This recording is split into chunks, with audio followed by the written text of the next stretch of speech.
Hello everyone, I'm Ben Williams from Old Tin Cup, Habitat Restoration and Enhancement, and welcome to this week's Wednesday Weed of the Week. Now I've been having a lot of questions from people and everything like that, wanting to dive more in depth about looking at different species and common lookalikes.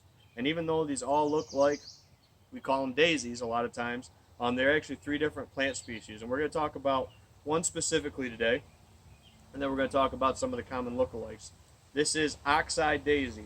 Now this is obviously going to have a very large flower head. You're going to have that yellow center, typically indented, 20 or so, maybe 30 rays around the outside of it, the white petals.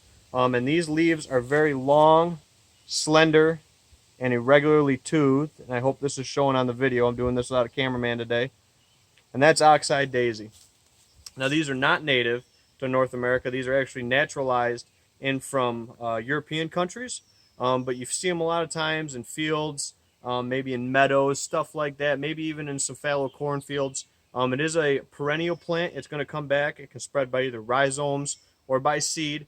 You might even see it on some roadsides or maybe some like gravelly areas. I know we have some of this where I work at Finger Lakes Community College in some of our gravelly areas out back where we store some of our equipment. So Oxeye Daisy, very little wildlife use out of it. You may see deer, rabbits, something of that nature browsing on this species, but all in all, not that high of a selective forage. But I really do like the aesthetics, the diversity. Even though it's a non-native species, it is very easy to control if you do have it. I really like picking these for my mom for flowers, or my girlfriend, one of those, for sure. So it's a great one I like to see out on the landscape, and as long as it's not taking over, it's not doing me a whole lot of harm, and it does provide some wildlife value too. So there it is, folks, for this week's Wednesday Weed of the Week. This is Oxeye Daisy. And some of the common plants that you see that are confused for it, such as over, this is false aster. Now, false aster is flowering right now, just starting to, and it looks a lot like the other one we'll talk about here in a second. But you can see that the petals aren't as fine, almost fibrous looking, not quite petally looking.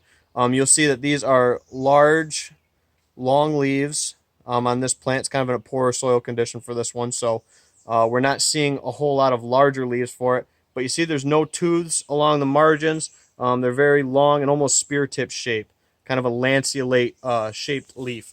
So this is false aster. This is going to be flowering right now. You might even see it growing right alongside Oxeye Daisy. This is a native plant. So this is one to be looking for, and it could be a common lookalike. So there's your two differences between Oxeye Daisy and false aster. And then this one, which looks really a lot like our false aster, this is our daisy fleabane. This was our weed of the week several weeks ago. It's back out and flowering now, and I actually had to look around a little bit to find one that wasn't quite nipped off by the deer. But here are those leaves. This one again was grown in a poor soil site, so not expressing full size and potential. But you can see that the leaves are slightly toothed, like we saw in our video. Very hairy stem, like we talked about in our fleabane video. But the flowers do look a lot like that false aster, guys. So there's one, daisy fleabane, old field aster, and Oxeye Daisy. Kind of talked about some of the lookalikes, and then talked about identifying characteristics for all of them. So I want to thank everyone for tuning into this video. This is, again, our Wednesday Weed of the Week. We do a Management Monday video series, as well as a Food Plot and Forestry Friday series, guys. So I want to thank everyone for tuning into this video. If you like this content, give us that thumbs up. Drop your comments down below. We'd love to hear from you, whether it's your feedback, what you like or don't like about these episodes, or maybe something you want to see featured in an upcoming episode from us. So, and if you haven't, please, I suggest subscribing to the channel so you get the updates on all of our videos when they come out. That way you can stay up to date with your management knowledge, guys. So, and don't forget to share the page around to your friends and family and help us get the word for this channel out there, guys. And until next time, have fun, be safe, get a field guide, guys, and get out in the woods, start identifying some of these plants and trees on your property, learn what's beneficial, and learn what you have growing on your little piece of hunting property or recreational ground. Thanks, everyone, for tuning in, and I'll see you all next time here in the field.